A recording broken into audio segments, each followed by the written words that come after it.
Hi everyone, it's Nishti here, dietitian, and I'm really pleased because today I've got Zoe with me. Zoe is an experienced mother of 2 children with allergies, and she's also the founder of My Allergy Kitchen. So welcome, Zoe, and Zoe's going to give us the top tips of feeding a child with cow's milk protein allergies. She's got tons of experience. Thank you for agreeing to do this interview today, Zoe. Thank you for having me. Please. I'm really excited. I'm so excited that you wanted to do this, and I know that the audience out there are really going to gain a lot of value from you because you've got hands-on experience. So Yes. Perhaps you want to tell people a little bit about yourself, and then we'll do the top tips. Yes. So my youngest daughter is 5 now, but by the time she was 1, she developed 6 different food allergies to milk, egg, soya, wheat, oats and legumes, and we found it quite challenging to get to grips with, and that's what led me to start my blog, My Allergy Kitchen, as a resource to help other people in the same situation. I'm also on Instagram and Facebook as well, every day, and I've also written a book which has come out recently, which is called The Busy Parent's Guide to Food Allergies, which is basically everything I've learned over the last few years all in one place, and it's the book that I would have wanted to read when my daughter was little. So I'm hoping it will help other people.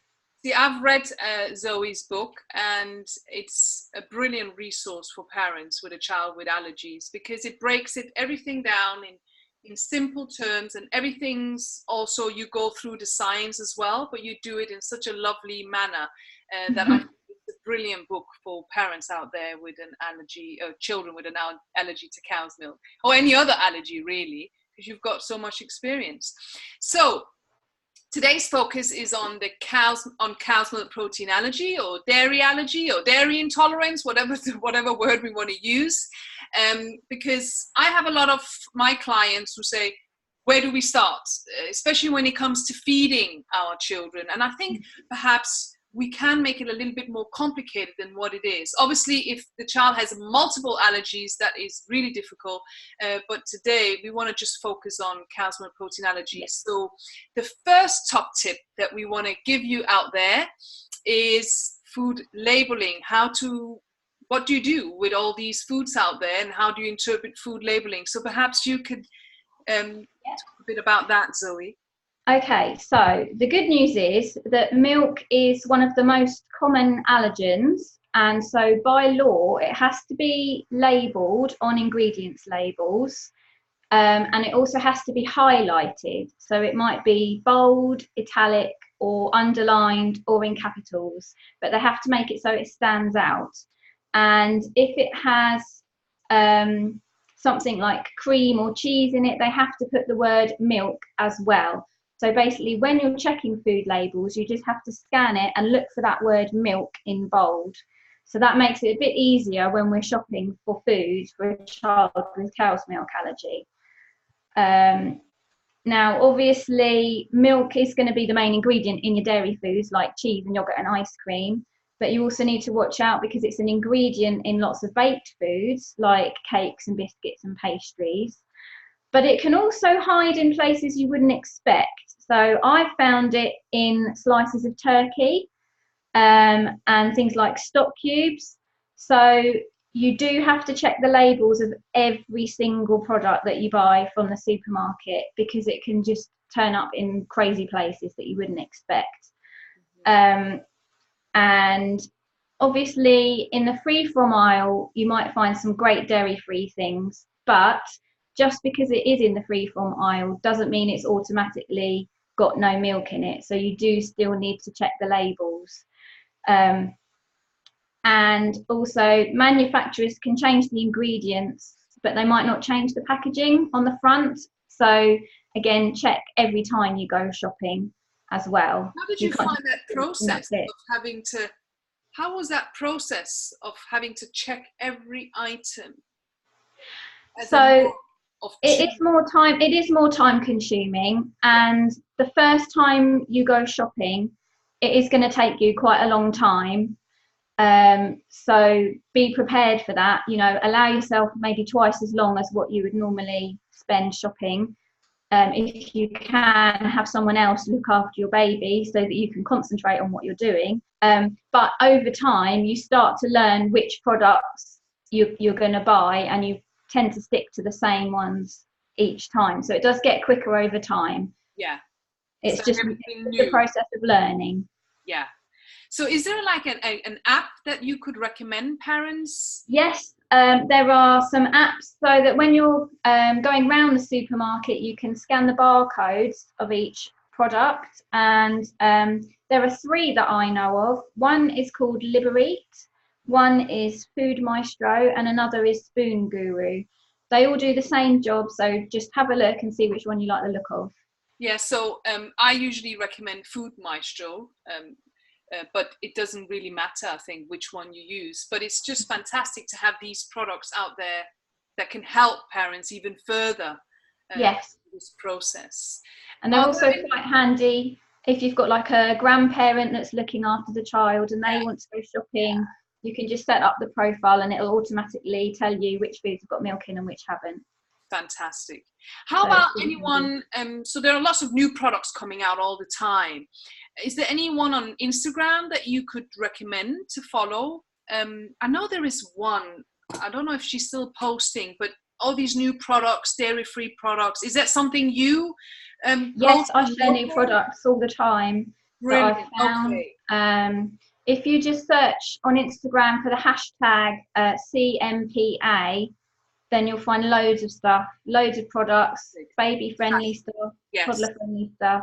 Yes. So you're not alone out there. Lots of people are struggling when it comes to where to start. But there's help through the app. There's help through Instagram with your hashtag CMPA. So you are not alone. So thank you for that, Zoe. That's really helpful. Now, I just want to because I had a client the other day, breastfeeding, child, calcium protein allergy, and she said, okay, I said, start weaning. Baby is 5 months and 15 days. And I said, start weaning. She said, okay, I'll stay away from may contain labels too. I said, no. Why? Because, do you want to elaborate on that? Why may contain label is just... Yes. Don't worry about it. The may contain label, it just means it's processed in a factory where they make other foods that contain milk. So there's a tiny, tiny, tiny risk that there might be a little bit of cross-contamination. Yes. So, for some babies with very, very severe allergies, they might be recommended to avoid those, but most of the time you don't need to worry. We've always eaten food that says may contain and it's been fine. I used to work for Unilever, who obviously produce a lot of our products. And the may contain label is basically just a way to watch your own back as a food manufacturer. So I wouldn't worry about that at all. Okay, so may contain is fine. Great. So number two tip for children with calcium protein allergy feeding tip is cooking for the whole family. Mm-hmm. Now, what tips have you got for us there, Zoe? I'm excited about this one. I find that, we need to make it easier for families, especially if there are allergies. So how can they do that without having to cook 100 different meals? Yes. So there are 2 ways to handle cooking for a child with calcium milk protein allergy. One is to cook a separate meal for the person with cow's milk allergy. The other is to adapt the whole family's meal so that you're all eating the same food. I love that one. That's what we did most of the time because I just didn't want to spend my whole life in the kitchen. Yes. But you might mix and match. Yeah. So there might be a day if you're really desperate to eat lasagna, for example, you can make it dairy free if you just Google it. But if you just want to make a normal lasagna, what you could do is cook the bolognese sauce, take some of the bolognese out and keep it aside, cook the lasagna for the rest of the family, and then just give the child with the milk allergy the bolognese sauce with some pasta separately. So it doesn't have to be complicated. It's as simple as that, isn't it? Yeah, I do find that we tend to complicate that step. And I think it's because we see baby food as baby food and adult food as adult food, right? But actually, unless you have a little infant that you've just started weaning, it's not going to be so different. So again, let's blame it on the food manufacturer. No, let's not. But we need to look at food for a child with calcium and protein allergy as part of the whole family. So what you did there is just brilliant. It makes it easier, less stressful. So what sort of other meals would you say are sort of easy to cook dairy free for the whole family? There are loads of ordinary meals that you probably already eat that are just dairy free automatically. So a roast dinner, the meat and the potatoes and the vegetables, they'll all be dairy free. Obviously, Yorkshire puddings are going to have milk in, and things like stuffing, check the labels. But that is a meal that a baby can join in with. You can give them a bit of meat, you can give them the vegetables and the potatoes, and you don't have to do anything differently. So any sort of meat and fish and 2 veg type of meals, very simple. Brilliant. No dairy there. Any tomato-based pasta dish is fine. Like if you're cooking it from scratch, obviously if you're buying things in jars, just check the labels to be on the safe side. Stir fries, fine. Stews and casseroles, something simple like a jacket potato, and then your foods like sausages and burgers and meatballs, those are usually dairy free. If you're not making your own, again, check the labels. Yes. The alternative is that the whole family can go dairy free and buy dairy free products to cook with, right? So if you're using butter, you could use your Vitalite. Which other ones would you suggest? The Vitalite or Pure dairy free, or Flora have a dairy free one as well. And you can obviously substitute. There are substitutes for milk and cream. There's substitutes for everything these days. It's so cool now, yes. You can just experiment, try new things. Yes. If you're really desperate to have something, you can usually adapt it to make it dairy free. Yes. So you don't necessarily need to Google dairy free meals. You can just take your favorite meal and go, right, what has dairy in? What can I substitute it with? And just take it from there, right? So you don't have to necessarily learn a whole new meal, because a lot of families don't want to do that. No, it's just cooking the same things but with just slightly different ingredients. So, for example, if you wanted to make mashed potatoes, you normally make that with butter and milk. But if you just swap that for dairy-free spread and dairy-free milk, you probably won't even notice the difference. So for children, I just wanted to say, for children from age 7-8 months, you can use their milk-free formula, or you could even use one of the dairy-free milks to use within meals. This is just for people out there to know.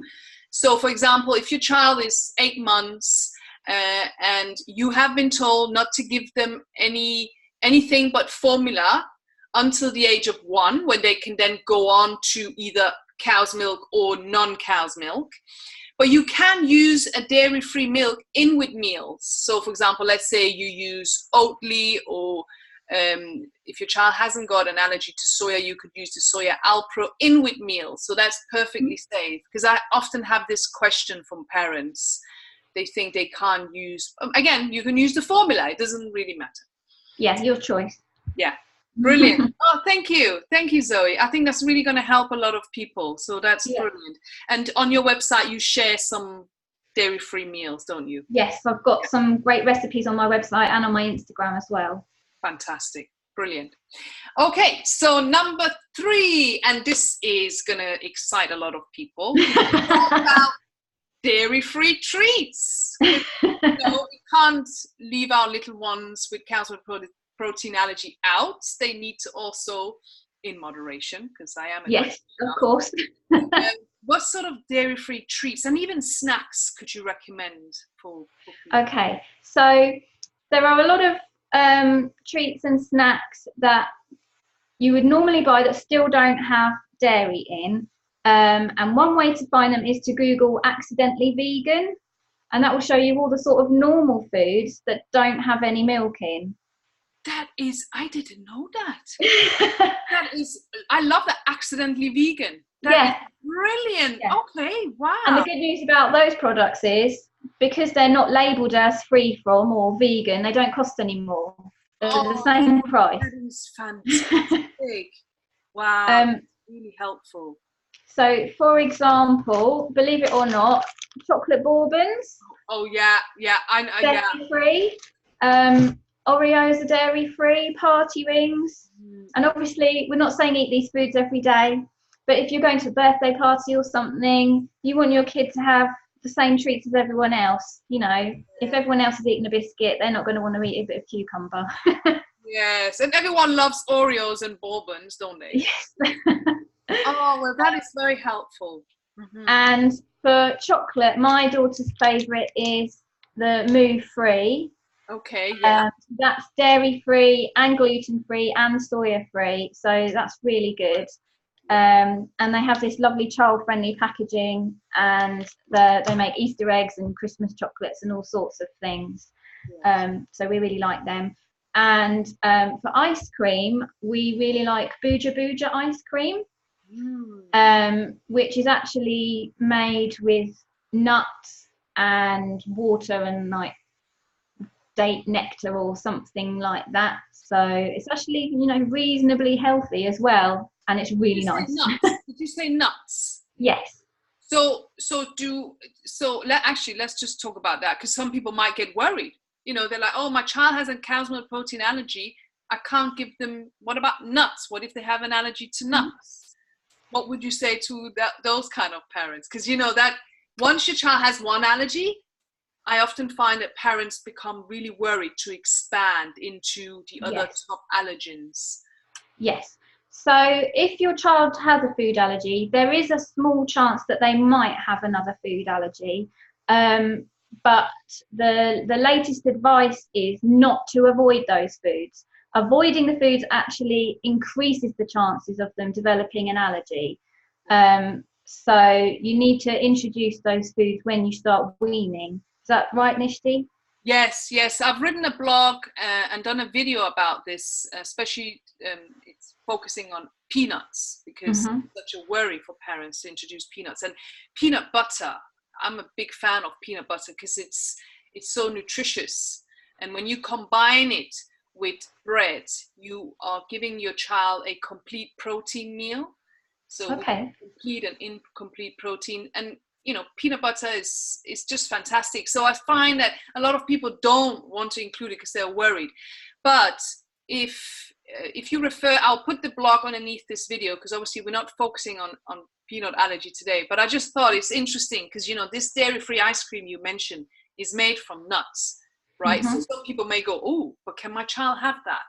And actually, my client here the other day, whose child has calcium protein allergy, and she's breastfeeding, she even avoided eating peanuts, because she's gone dairy free and soya free, and she said, oh yeah, I've also gone peanut free. I said, no, don't peanut free. So you see, it is a sort of a worry, but that's because first guidelines said don't introduce and do introduce. So I do understand that the worry is there, but I'll put the blog underneath this video where I explain why you need to not worry, and why introducing peanuts and other allergens into your child's diet is actually going to benefit them long term. Yes. And you don't want to deprive your children of these foods either, so don't. They're too delicious, especially that ice cream there. So how about some healthy snacks? Some more everyday type of snacks. So there are lots of things in the baby food aisle that are quite suitable. Things like rice cakes are fine. My children like these organics Oatly bars. They don't contain any dairy and they don't contain any sugar either. They're designed for babies. My 8-year-old still eats them, so that's nice. Just normal plain breadsticks. They're fine. And my daughter likes these Ella's Kitchen pouches. So it's a fruit puree which has a little bit of coconut milk added to it, so they get a little bit of extra healthy fat, because that can be an issue for babies with cow's milk allergy. They don't get enough fat in their diet. It's interesting you say this, actually, because I'm also registered dietitian in Denmark. And in Denmark, all children, whether they have an allergy or not, we advise that we add fat to their meals. Oh, okay. For example, if your child has, baby porridge, baby millet, baby corn porridge, whatever it is, or even pasta with chicken and whatever, we add a teaspoon of oil to the food, which we don't really recommend here in the UK, but I do with my clients, and it needs to be good quality oil, so Yes. olive oil or rapeseed oil, because they need that extra fat. They need that extra, especially if they have an allergy to cow's milk, because obviously dairy contains so much fat. So yes. Yeah, brilliant. Great. So I think so we just wanted to keep it to 3 top tips. But obviously there are many other tips, but if that's something you would like, please comment below this video. We are here to help families with cow's milk protein allergies. So if there's anything else you require from either Zoe or myself, please let us know down in the comments below. And whether you've gained any value from this, either way, we would love to hear from you. And Zoe, thank you so much for agreeing to do this interview. Is there anything you would say to someone right now watching who has a child with an allergy? I'd say you're not alone. There are loads of other mums out there in the same situation as you, and it might feel a bit overwhelming to begin with, but it's manageable once you learn what you need to do, and it's very simple. You can do it. Oh, wonderful. So thank you again, Zoe. Everything will be below this video, Zoe's website, link to her book, Instagram, and I'll also put my own details down below. There's also a group, cow's milk protein allergy support group with Nishti, where basically it's just mothers who ask questions, and I try as much as possible to answer whatever I can. So thank you for listening, and have a lovely day. Bye. Bye.